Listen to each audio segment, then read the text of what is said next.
Datuk Seri Najib Razak sekali lagi dilaporkan bercuti bersama keluarga menggunakan pesawat udara milik kerajaan.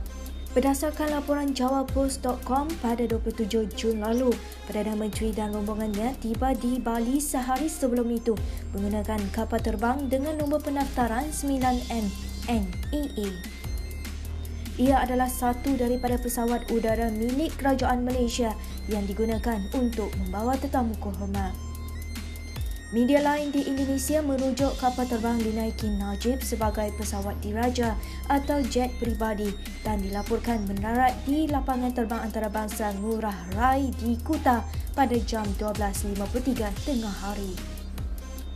Media tempatan melaporkan ketibaan Najib dan 23 yang lain disambut oleh pegawai kanan Bali termasuk Gubernurnya Made Mangku Pastika sebelum dibawa ke tempat penginapan mereka di Hotel St. Regis di Nusa Dua. Gambar disiarkan media menunjukkan ketibaan itu turut menampakkan sisi kiri enjin pesawat berkenaan sebagai latar belakang tetapi nombor pendaftarannya tidak kelihatan. Najib dan keluarganya dilaporkan berada di Bali sehingga 30 Jun sebelum berlepas untuk menyambung percutian mereka di Perth, Australia. Tidak dapat dipastikan jenis pengangkutan yang digunakan untuk perjalanan berkenaan. Timbalan Menteri Dalam Negeri Datuk Nur Jazlan Mohamad sebelum ini menjelaskan Najib berhak menggunakan jet kerajaan untuk bercuti.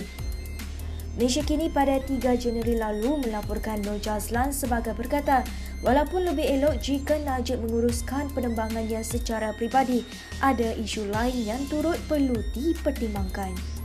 Bagaimanapun percutian Najib dan keluarganya ke Australia ketika itu menjadi bahan kecaman ahli politik pembangkang. Anggota Parlimen Kuala Terengganu Raja Kamaru Bahari Shah Raja Ahmad misalnya berkata, percutian berkenaan menunjukkan Najib dan keluarganya terpisah daripada realiti kehidupan rakyat Malaysia. Katanya ketika rakyat biasa bergelut dengan kenaikan kos sara hidup dan banjir yang melanda, Najib dan keluarganya pula bercuti dengan menggunakan jet kerajaan. Berdasarkan jawapan di Parlimen pada Mei 2015, selain Najib, pesawat udara VVIP itu berhak digunakan oleh Yang di-Pertuan Agong, Raja Permaisuri Agong dan Timbalan Perdana Menteri. Bagaimanapun syarat kegunaan berkenaan adalah tidak jelas sama ada bayaran semula perlu dibuat atau tidak jika penerbangan itu bersifat peribadi. Malaysia Kini pernah melaporkan bagaimana pasangan atau anggota keluarga pemimpin kerajaan boleh menggunakan jet kerajaan masing-masing. Sebagai contoh, Perdana Menteri Kanada dan keluarganya tidak dibenarkan menaiki kapal terbang komersial walaupun untuk bercuti atas alasan keselamatan.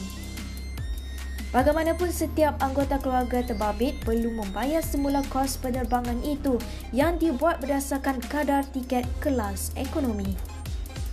Amerika Syarikat juga mengamalkan syarat sama.